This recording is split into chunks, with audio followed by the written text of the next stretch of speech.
నేను మాట చెబుతాను చూడండి, ఈ రోజున క్రైస్తవ్యానికి వచ్చిన ఆటంకాలు ప్రపంచంలో మరి ఏ మతానికైనా వచ్చాయా? మరి ఏ మతానికైనా వస్తాయా? దేవుని బిడ్డలు పర్సిక్యూట్ చేయబడినంతగా ప్రపంచంలో మరి ఏ మతమైనా పర్సిక్యూట్ చేయబడిందా? నెవర్. ప్రపంచంలో ఏ మతానికి ఈ రోజున పర్సిక్యూషన్ లేదు. అందరూ ఎక్కడంటే అక్కడ చాలా హ్యాపీగానే బ్రతకగలుగుతున్నారు. కానీ ప్రపంచంలో అన్ని చోట్ల కూడా పర్సిక్యూషన్ గురవుతున్న మార్గం అంటే ఏదైనా ఉందంటే అది యేసు ప్రభు మార్గమే. కారణం ఏంటో తెలుసా? ఇందులో వాస్తవం ఉంది కాబట్టి. హల్లెలూయా. ఒక చెట్టుకు పళ్ళు ఉన్నప్పుడు లేదా కాయలు ఉన్నప్పుడే దాని మీద రాళ్ల దెబ్బలు పడినట్టుగా యేసుక్రీస్తు ప్రభు మార్గం మీద ఈ రోజున ఎంత వ్యతిరేకత, నోటికొచ్చినట్లు మాట్లాడడం, ఇష్టానుసారం పేలడం, ఇష్టానుసారం ప్రవర్తించడం చేస్తూ ఉన్నారు.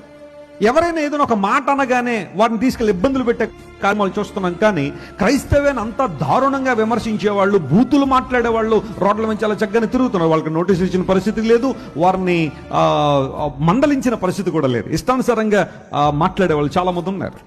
కానీ దేవుని బిడ్డలు అలా మాట్లాడాలని నేను అంటల్లా. మనకంటూ ఒక సభ్యత ఉంది, మనకంటూ మర్యాద ఉంది. హల్లెలూయా.